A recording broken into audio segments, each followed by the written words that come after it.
welcome back to Sydney and Starlet, and if you're new here, welcome, enjoy the videos. So today, me and Sydney are going to be reading Disney Mickey's Christmas Carol. So let's get started. Who's that? Mickey Mouse. Who's that? You say it exactly the same. Mickey? Mouse. Minnie? Mouse. Okay. Look at how cool this picture is, Sydney. Is that Scrooge? One snowy Christmas Eve, one person was not thinking about trees or presents. His name was Ebenezer Scrooge. Can I say Scrooge? Scrooge. Scrooge hurried past a group of carolers. "God bless you, sir," one of them called out. "Please spare a coin for a poor, hungry child." "Bah, humbug," replied Scrooge. If the poor want to be rich, let them work as hard as I do." Hey, that looks like Goofy. Can you say Goofy? Goofy. And those are the three little pigs. Can you say pigs? Pigs. With his cane, Scrooge knocked the snow from the sign above his office door. He was thinking about his partner, Jacob Marley, who had passed away 7 years ago that very night. He was a good one. He robbed windows and swindled the poor. Scrooge chuckled to himself. Scrooge's clerk, Bob Cratchit, was busily working. "It's freezing today," he thought. "Surely Scrooge won't miss one little piece of coal." "Caught you!" Scrooge shouted, bursting into the room. "That coal costs us a pretty penny, you know." "I was just trying to thaw my ink," stammered Cratchit. "Bah, you used a piece last week," the miserly Scrooge replied. "Now get back to work." Can I say work? Work. Old Scrooge sat down at his desk and lovingly polished his gold coins until they glowed brightly. Can you say gold? Coins. Can you say coins? Coins.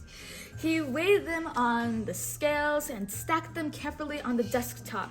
With a quill pen, he scratched figures in an enormous book.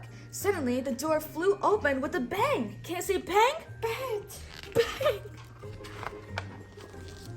"Merry Christmas," cried Scrooge's nephew, Fred. Can you say Fred? Fred, offering his uncle a wreath and an invite to the Christmas dinner. "What's this? Poor Cratchit still working on Christmas Eve?" "Bah, humbug," snored Scrooge, snatching the wreath from Fred and throwing it into the fire. "We never close. Now good day to you, sir. There is work to be done." Fred tipped his hat and left, giving Cratchit a look of pity. Oh, to spend Christmas Day at home," thought Cratchit as he jumped down from his stool. "Mind you are in even earlier the day after. And don't forget my dirty laundry," snapped Scrooge. Cratchit nodded as he snatched up the bag of laundry and shouted "Merry Christmas" as he left. Scrooge locked up his office and hurried home. "Am I seeing things? No, it couldn't be. Jacob Marley? Is that you?" gasped Scrooge, looking at his door knocker. The face on the door called softly, "Scrooge!" Frightened, Scrooge yanked open the door and ran inside and slammed the door behind him. Can you say door? Door! Scrooge flew up the stairs 3 at a time, but behind him he could hear the sound of chains clanking. Can you say clanking? Clanking! Looking over his shoulder, he froze in his tracks. It was the Ghost of Marley. Scrooge ran into his bedroom and bolted the door shut. He sank down in his chair. He knew that no door had ever kept a ghost out, although this ghost knocked politely before he floated in. "Scrooge, don't you recognize your old friend?" asked the ghost. "I was your partner, Jacob Marley." Suddenly, the ghost tipped over Scrooge's cane, knocked over the chair, and landed in a heap on top of it. A deafening thud shook the room as a heavy chest fell beside him. "The real Jacob Marley was never so clumsy," said Scrooge. "Do not mock me," boomed the ghost. "If I am clumsy, it's because of these chains I must always carry with me. What about that chest? Exclaimed Scrooge. Let me take a look. Stop! Thundered the ghost. Can I say stop? Stop! The chest is heavier than all the treasure in the world. My miserable deeds are locked in here and chained to me forever. I can never be free. I come to warn you, Scrooge. Change your ways or you are doomed. You'll be visited this night by 3 spirits. Listen to them well, for only they can save you now. In an instant, Marley was gone. Can I say gone? Gone. Oh, that looks like Jiminy Cricket. Can I say cricket? Cricket. Scrooge quickly pulled on his nightshirt and cap. He hopped into bed. A little figure appeared wearing a top hat holding an umbrella. The hour has come, Mr. Scrooge, he called. There is not a moment to lose. But who are you? Croaked Scrooge. I am the ghost of Christmas past, the figure replied. Do as I say. A midget, snickered Scrooge. You do not frighten me. Silence, ordered the spirits. If men were measured by their kindness, you would be smaller than a grain of sand. Catch hold of me, for we are going back in time when Christmas was not humbug. The window flew open, and instantly Scrooge and the spirits of Christmas past soared over rooftops and chimneys. The spirits' red umbrella kept them floating. Oh my gosh, that little red umbrella kept all that floating. Cricket? Cricket? Jiminy Cricket, okay. And I guess he's playing the ghost of Christmas past. They stopped outside the window of a brightly lit house. It's Isabella, cried Scrooge, remembering the girl he'd once loved. But who is that she is dancing with so merrily? That man was you, Scrooge, whispered the spirit, in the days when you too were kind and cheerful. Then the spirit whisked Scrooge away to another scene.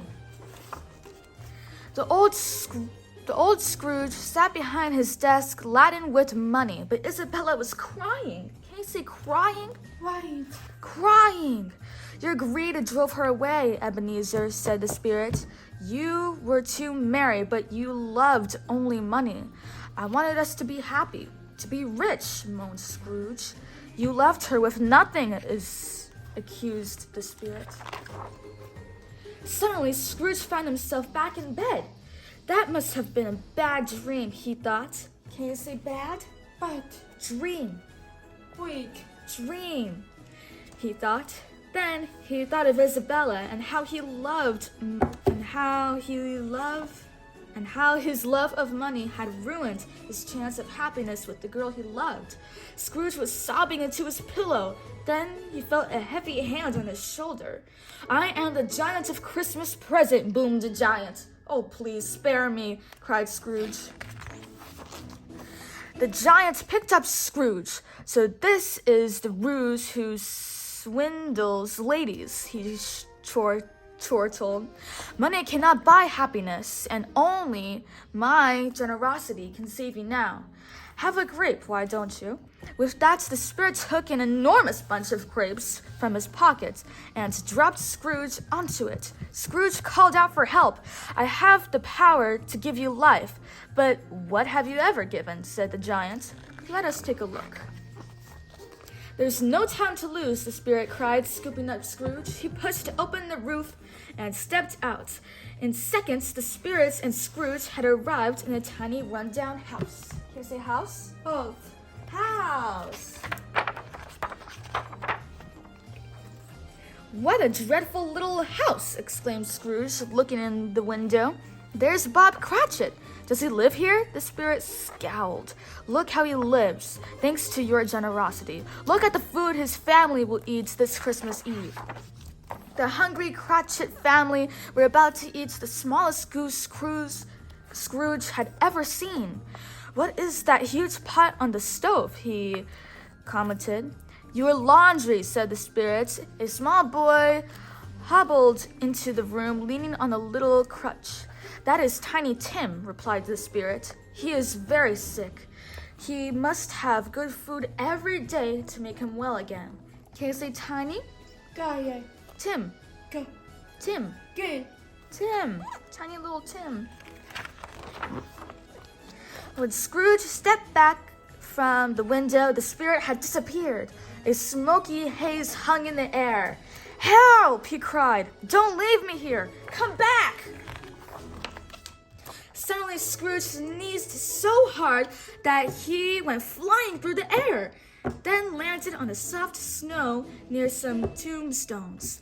But Scrooge was no longer alone. A horrible specter stood silently before him. Scrooge saw what had made him sneeze. A gigantic cigar glowed in the spirit's horrible mouth. Suddenly, the spirit spoke. "I am the ghost of Christmas yet to come. Who are you looking for in this lonely place?" "Please, sir, help me find Tiny Tim," begged Scrooge. Very slowly, the spirit raised his hand and pointed to the tombstone. Scrooge looked and saw Bob Cratchit placing Tiny Tim's little crutch on a grave. Tears rolled down Cratchit's face. Scrooge's heart sank. He wanted to say how sorry he was when suddenly a bell began to roll. Can you say bell? Ball. Bell. Scrooge turned away, tears in his eyes. Then he saw another grave gaping in front of him.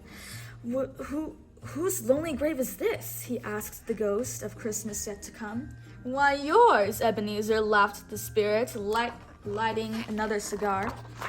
"Oh, please," cried Scrooge. "I'm so sorry. Tell me these events can yet be changed."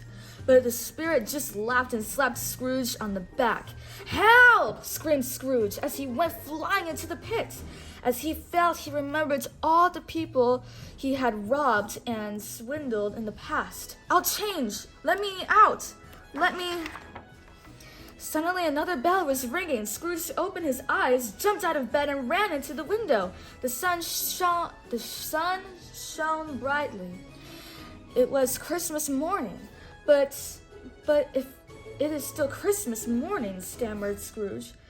"What the spirit showed me last night was not yet happened. Tiny Tim is still alive." Scrooge threw on his hat and coats and ran outside. "Merry Christmas," the carolers called to Scrooge. "And Merry Christmas to you too," replied Scrooge as he pushed gold coins into their hands. "Merry Christmas, Fred," Scrooge cried to his nephew. "I've no time to stop, but don't start dinner without me. There's just one thing I must do." Fred was so surprised at his uncle's cheerfulness, he almost fell off his carriage. Can you say carriage? Yet. He almost fell out his carriage. Scrooge knocked on Bob Cratchit's door with a big brown sack on his back. "As you're not working today, I've brought a sack of dirty laundry," said Scrooge. "See that it's done today." "Oh, look!" cried Tiny Tim's sister as Scrooge walked past. "Isn't that a teddy bear in Mr. Scrooge's sack?" Scrooge threw the sack on the floor. "Open it," he cried. Parcels tied with bright ribbons and bows tumbled from the sack. "There were more surprises, children," chuckled Scrooge. "Look at the marvelous goose and the chestnuts, and even a Christmas pudding. What a Christmas you shall have! A very Merry Christmas to you all, and especially you, Tiny Tim." The whole family danced with joy. Can I say joy? Joy! This was the first time of many bountiful holidays, for they would never be poor again. Cratchit was to become Scrooge's new partner, and Tiny Tim wouldn't go hungry and would grow stronger each day. How good is it to be generous and kind, thought Ebenezer Scrooge. God bless us all, everyone, said Tiny Tim. The end. So that is it for today, everyone. We really hope you all enjoyed it, and we'll see you all next time. Bye-bye. Bye-bye. Pick out your favorite page.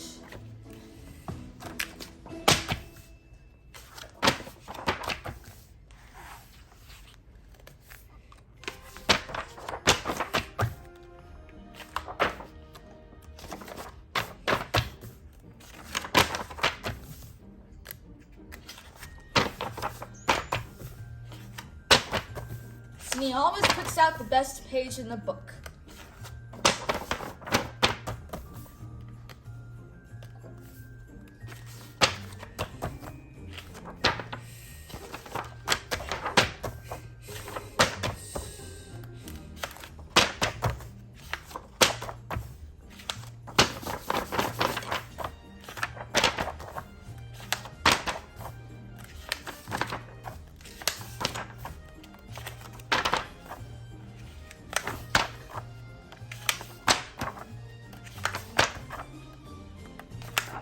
must feel every individual page in the book. She has to feel their chi, see what kind of images are on the pages, all the colors, everything. And she always picks out the best one.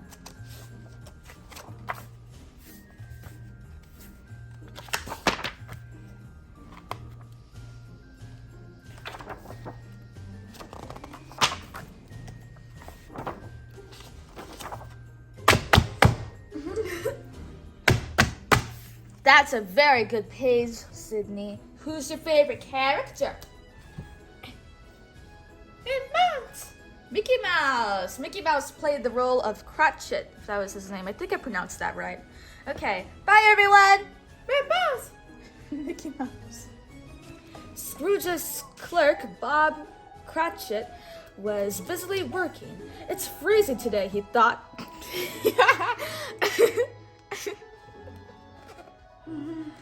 The phone rings. Spam. Okay. Okay, what was his name anyway? Cratchit? Yeah, okay.